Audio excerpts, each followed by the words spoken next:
Então, imediatamente, vamos ao Vlamir Brandalize, notícias da soja no ar, oferecimento Copavel, da Vida Luz.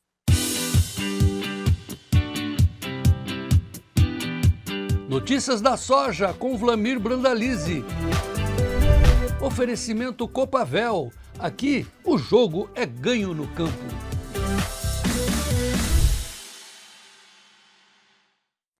Vlamir Brandalize, você está sem o meu retorno aí. Daqui a pouco o Davizinho conserta, como sempre. Muito boa tarde. Mercado confuso, hein, Vlamir? Boa tarde, João Batista. É o mercado do dinheiro. Hoje tem muita gente vendendo soja que estava subindo ontem e comprando posição de petróleo, né? O petróleo já pela madrugada já subia na Ásia. E aquela troca do dinheiro, né? O dinheiro está circulando e mais um dia de pressão positiva no petróleo e soja com um dia de liquidação, né? Leve queda, né? Não está tendo uma pressão muito grande no mercado internacional. Teve momentos de alta aí do farelo, do milho, do trigo, que também tinha posição de soja indo para essas duas agrícolas, mas em princípio segue a volatilidade que não se comentou, porque falta notícia nova, né, João? Não tem notícia nova para a nossa amiga soja. Então, as notícias já são requentadas, né? Então, isso não consegue mexer. A boa notícia, continua com suporte forte ali nos 11,40 para todos os meses e continua com a resistência forte nos 11,80. Então, tá dentro dessa janela, uma janela muito curta, tá longe dos $12 que trabalhou nas semanas anteriores, mas também parece-me que não quer descer muito abaixo de 11,40, né, João? Estamos aí a poucos dias do relatório de plantio do USA, que vem no final da semana que vem, né? Na semana que vem, no final do mês de março. E aonde que vamos ver aí o que vem de safra, né, João? Em resumo, você deu a letra, como se diz, né? O Sérgio Braga já vai passar para a gente os preços da soja, mas nós vamos ter que destacar o diesel, a falta de diesel e o perigo com relação aos fertilizantes, tá? Sérgio, só um instantinho. Vlamir, quando você fala, os operadores venderam soja, compraram petróleo, ontem eles tinham vendido petróleo e comprado soja, quem são essas pessoas? É o pessoal de Antônio Olinto, onde você mora? Não, esse aí é o pessoal que trabalha nos bastidores do Tempo e Dinheiro, né? Que tem o dinheiro. Tá bom. Na realidade, quem mexe com isso são os grandes fundos, né? Os grandes fundos são os grandes fundos de pensão que existem no mundo afora. Grandes fundos são feitos aí por grandes donos do petróleo do mundo, que o petróleo é um criador de dinheiro, na realidade. O mundo árabe, o mundo russo, Noruega, hoje nós estamos até a Nigéria aí com grandes volumes de petróleo. No passado era da Venezuela, né, que criou muita gente com muito dinheiro por causa do petróleo, hoje empobreceram. Então se cria fundos de investimentos, né? E aí navega o dinheiro, né? Esses fundos aplicam em outras commodities, principalmente quando é do petróleo que sai a margem, que tem a margem positiva, que o petróleo se valoriza, ele pega parte desse ganho do petróleo e investe em outras commodities, em outros ativos, em minérios, em agrícolas. Só para dar uma ideia, o petróleo ali no Oriente Médio, ele custa mais ou menos hoje uns $12 para produzir um barril. E você está vendendo ela a $100, sobra $88, $90 de margem. E esse dinheiro é pulverizado no mundo, é dinheiro novo que se cria na economia global, João. E ele acaba circulando. Isso ajuda todas as commodities que têm sido praticadas em bolsa. É bom para todo mundo quando acontece isso, momentaneamente. Só que a gente tem que olhar os dois lados da mesa. Tem outro lado da mesa que é o custo dos insumos. Insumos é os combustíveis, os fertilizantes. Agora estamos aí com a onda que vem lá da Rússia. Pela manhã o pessoal me apontando também, já que a Rússia vai controlar a exportação de fertilizantes esse ano para não ter impacto na inflação interna, né, por causa do custo de produção deles. Automaticamente a oferta limitada de fertilizantes começa a dar sinais. E a maior parte dos fertilizantes da safra que nós vamos plantar no segundo semestre e da nova safrinha ainda não foram negociadas. Muito bem, vamos falar disso já já. Sempre lembrando, você citou vários países, Nigéria, inclusive, produtores de petróleo, mas a central de tudo isso está numa cidade só, não é Nova York, nem é Xangai, não é em em Antônio Olinto, é em Genebra, da Suíça. A sede dessas grandes empresas, desses grandes fundos, estão em Genebra. Preste atenção nisso. Muito bem, agora vamos ver o mercado da soja. Sérgio Braga, como é que estão os preços da soja, Serginho? Vamos atualizar em tempo real, $11,59 mais 13, queda de 0,25% para o maio. Nas demais posições tem um delay, mas todas as posições em queda. O maio 11,59, julho 11,75, agosto 11,70, setembro 11,46,25. Soja cai em Chicago, na B3, sacas quase Porto de Paranaguá em dólares. Maio, $25,57, julho, $25,90. Soja pressionada nesta terça-feira, João e Brandalize. Pois é, Branda, você já deu a informação que a soja está trabalhando entre 11,40 e 11,80, não vai escapar disso, vai ficar por aí, está esperando notícias novas. E o mercado brasileiro? E o produtor brasileiro, como é que ele fica? Olha, João Batista, o produtor brasileiro tem a maior parte da safra na mão para negociar, então ele está passando o tempo, né? Quem fez negócio anteriormente e conseguiu pegar na base do Porto, até teve R$ 142, base do Porto. Hoje, por exemplo, você dá uma ideia, 138, na posição julho, né? Então, está navegando. Então, o produtor que vai deixando, provavelmente ele vai enfrentar aí nos próximos 2 meses um mercado muito vendedor. Por enquanto, o mercado está mostrando melhoria dos prêmios em função dessa queda que nós tivemos em Chicago em 2 semanas. Os prêmios deram uma melhorada nos últimos dias, mas ele não está trazendo ganhos em reais para o produtor. Então, o produtor está vendo o tempo passar e o mercado real da cotação não está mudando. Então, ele tem que começar a pensar, será que não é interessante eu fazer um pouco de posição e pegar esse dinheiro e ir para o mercado financeiro, ou ir buscar um insumo numa boa relação de troca possível, porque se deixar para negociar tudo para frente, nós temos um risco grande, João, porque Estados Unidos e China continuam nessa dança, né? Eles continuam dançando ali, vai para cá, a valsa continua. A valsa continua, mas eu dou como quase certo que a China vai se comprometer a comprar essas 25 milhões de toneladas de soja dos Estados Unidos, porque ela tem um interesse gigantesco em vender muitos produtos para os americanos. E a soja ela tem que comprar de qualquer maneira, ela tem que comprar aqui no Brasil, comprar dos Estados Unidos. E a hora que confirmar essa compra de soja americana, provavelmente para o segundo semestre, e os chineses estiverem bem comprados aqui no Brasil, é bem provável que nós vamos ter aquele período de vazio de pressão de compra aqui no mercado brasileiro nos portos. Não é nada bom para o produtor aí, porque vai segurar a soja para um mercado que depois depende de outros destinos. E outro fator importante que eu já citei, né, João? Tem que lembrar que semana que vem tem estimativa de plantio americano, ainda está inverno, frio, não tem nada plantado lá, está muito frio ainda para plantar, mas se confirmar que os americanos vão plantar 1,5 milhão de hectares a mais de soja, é mais um fator que limita a alta.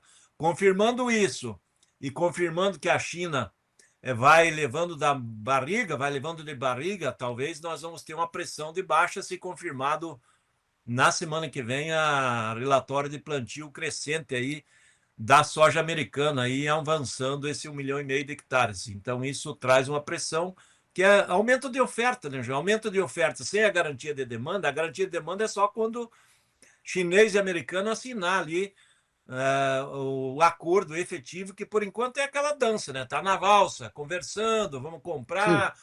Os americanos dizem que vão vender. É mais ou menos como está acontecendo na guerra, né? Um dia o Trump vem e diz que a guerra vai acomodar, que deu 5 dias de prazo, né, para o Irã liberar o Estreito de Hormuz. Daí os iranianos pegam uma bombinha e jogam para o espaço e faz um barulho, e o petróleo sobe 5% no outro dia, e aí a dança continua. Bom, né? Avisados estamos. Davi da Luz, põe o telefone da gestão TD, porque temos que gerenciar o risco de queda.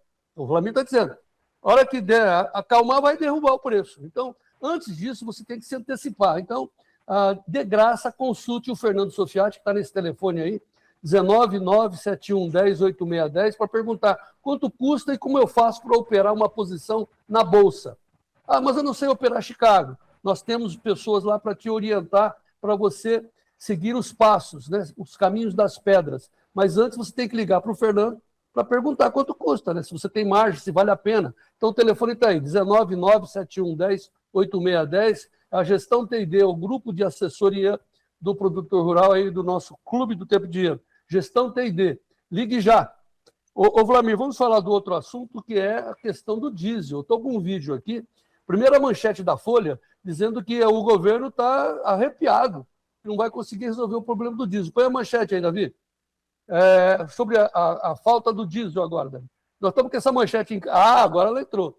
Na verdade, é do Globo, é por isso que o Davi fica em dúvida. Eu falo Folha, entra no Globo.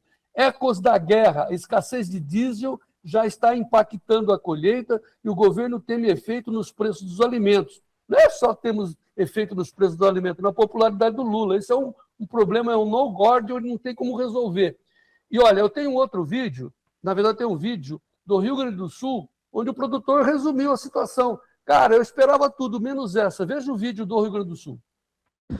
Até há poucos dias a tristeza maior era preço, custo da lavoura, preço do produto, né? Mas tem aquele ditado verdadeiro que diz assim, que nada tá tão ruim que não possa piorar. E quando a gente já imaginava que não ia piorar, dá esse conflito, falta combustível, agora nós estamos até com as máquinas paradas na lavoura porque não tem combustível. Não se consegue combustível para colher, cara. Cheio de Deus. Esse eu nunca pensei que eu ia ver. Ok. Ei, Vlamir, pela informação que nós estamos recebendo aqui, são 144 municípios sem diesel. É muito sério isso, Vlamir. João, eu comprei diesel ontem novamente, paguei 50 centavos mais caro que a semana passada. Semana passada eu tinha comprado diesel, tinha pago R$2 mais caro do que o mês passado.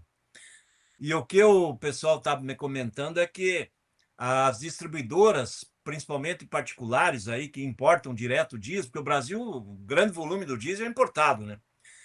Eles estão com dificuldade de repassar porque eles temem a questão da fiscalização nos postos de combustíveis aí pelo aumento, né, do valor, trazer para o valor real e ser multados aí pelos órgãos que controlam o preço do governo. Então há um temor e alguns postos não estão querendo receber o diesel nos valores novos que os fornecedores querem e preferem ficar sem por enquanto até ver acalmar. E os distribuidores estão com navios para descarregar diesel e a ponto que se descarregar no nível que está hoje o custo de internalização, ele dá prejuízo para eles, então vão ter que vender mais barato. Então, eles estão esperando que o governo venha com a equalização dos valores, que é o valor aí da Petrobras, para conseguir internalizar esse diesel. Então, é uma queda de braço e o valor do diesel subiu. No mundo está mais caro, João. Esse que não adianta. Essa é uma situação que veio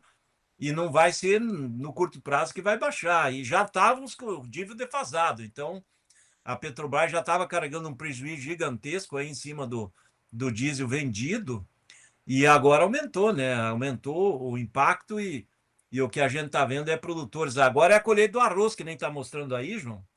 E a maior parte da safra de arroz está no campo, né? Então, o produtor não está conseguindo diesel. E quanto mais atrasar a colheita, além de perder potencial produtivo, perde qualidade. Então, é ruim para o produtor, porque tem um custo maior de colheita, é um custo maior da pegar o grão daí da lavoura e levar lá no armazém, do armazém para a indústria. É um custo que vai ter que repassar, não tem como segurar. Esse aí, no varejo, vai ter que aceitar ajustes e o governo vai ter que economizar lá em Brasília, porque aqui embaixo a coisa ficou mais cara. Porque nós devíamos ter refinadoras, né? Grandes. Eu tenho aqui a Replan perto de mim, a única que sai caminhão de diesel aqui, vai lá em Roraima. Onde se viu um negócio desse? Né? Mato Grosso é abastecido aqui em Campinas. Replan, cadê as refinarias? Cadê a grana que foi? Cadê? Ok, Vlamir, pior, né? Pior é que a comercialização está de lado. Veja os prêmios, você mandou os prêmios. Quem entrar no clube agora, lá na parte de soja, vai ver os prêmios em tempo real. O Vlamir mandou agora, prêmios nos portos. Como é que está a situação, Vlamir? Olha, João, os negócios voltaram, né? Ontem foi um bom dia de negócio, porque o mercado acabou negociando até R$141 no porto aí para agosto. Dentro dos melhores momentos quase do ano, né, João? O melhor momento do ano, agosto, foi 142, ontem chegou até 141, hoje fala em 140, 139. está falando um pouco menos, né, por causa desse mercado Chicago aí volátil hoje, ele trabalhando mais de queda, e automaticamente os negócios estão voltando, porque estava parado 2 semanas, muito travado aí por causa da questão principal aí, que era a questão da classificação da soja para embarques, principalmente da China, né? Porque teve alguns navios lá da China que os chineses recusaram, que foram transferidos para outros compradores por lá mesmo na Ásia, e agora está começando a normalizar. E aí voltou os negócios acelerados, né? Estamos aí com os negócios acelerados. Ontem mais de 1 milhão de toneladas negociadas, e agora eu vou pegar só para mostrar que o Brasil é o Brasil, né, João? A SESEX divulgou ontem à tarde, embarcamos já 9,5 milhões de toneladas de soja nesse mês de março. E no acumulado do ano, 18,5 milhões de toneladas. É recorde histórico do acumulado da exportação, João. Mesmo com todos os embrólios que tem. Veja o Brasil do agro, ele consegue navegar em mares turbulentos aí, dessa questão do diesel, da questão da classificação lá, dos problemas com o Ministério da Agricultura, e continuamos fortes aí. Trouxe soja, farelo e óleo, Joãozinho, você que gosta de números, 4,25 bilhões de dólares em 3 semanas de março, 22,2 bilhões de reais em divisas, só na soja. Só em 3 semanas de... 6 semanas de março. Você já pensou se nós tivéssemos dirigentes da nação que entendessem de agro, da importância do agronegócio para as nossas vidas, cara? Porque quando eu era jornalista da Globo, aquelas coisas todas, aí eu mergulhei no agro, falei, a solução está aqui. Eu estou há 40 anos, você também, há 40 anos lutando em favor do agro, porque eu sei que eu não brigo pelo fazendeiro, pelo produtor, eu brigo por mim, pela sociedade, porque é isso que está sustentando a nação. Imagine o dia que nós tivermos um presidente com esse entendimento, como é que vai ser bom? A gente teria uma solução rápida, né? Não passaríamos por essas angústias. Vlamir, falando em passar, passe a régua na soja para a gente avançar. Vamos lá, João Batista. A régua da soja, a colheita brasileira segue com um atraso pequeno em relação ao ano passado, 72% colhido pelo levantamento nosso aqui pela manhã, frente a 75% do mesmo período do ano passado. Essa é a colheita, e a safra continua indicando que vai vir aí entre 175, 178 milhões de toneladas. Neste momento, as lavouras, em geral, estão dentro da produtividade média, normal, algumas até acima, mas ainda não começou a colheita efetiva das lavouras mais afetadas, ali do Rio Grande do Sul, que é o estado mais prejudicado nessa temporada. Bom, vou lembrar também que, para quem está em dúvida na comercialização, falamos ontem, vamos explicar de novo. O pessoal do Venda na Hora Certa está criando um mini curso, vai ter uma imersão de 2 dias, dia 11 e 12 de abril, para falar de comercialização, com foco aonde? Nas famílias. Chame o filho, chame a filha, chame a mulher, vamos aprender juntos, vamos discutir as nossas dores, os nossos futuros juntos. Então, chama-se O Legado da Comercialização, feita aí pelo grupo do Sistema do Venda da Hora Certa, e onde eles estão oferecendo um diagnóstico para você. Você entra de graça, o Davi vai colocar o link aqui, está na descrição, né, Davi? Aqui do YouTube, quem estiver no YouTube é só entrar ali na descrição, vai direto no grupo de WhatsApp gratuito, e você preenche um diagnóstico, a inteligência artificial do nosso curso vai entregar para você como é que está a sua situação, de graça, e aí você se inscreve para entrar nesse curso de imersão, aí, o Legado da Comercialização, dia 11 e 12 de abril. É para a família. Olha que cabeça boa do pessoal do Sistema da Venda da Hora Certa, do Vitor Caso, do Gabriel e do João Pedro Olive, que são os meus netos, ajudando o produtor rural. Está no chat, né? Está na descrição aqui do YouTube, está no chat. Muito bem. Aí você tem o link, entra de graça num grupo de WhatsApp para começar a trocar informações. Como é que é isso, como é que é aquilo, o que está na hora de comprar, o que está na hora de vender. Então, o legado da comercialização, uma imersão para a família. Nós não vamos falar, nós não vamos discutir sucessão familiar, sucessão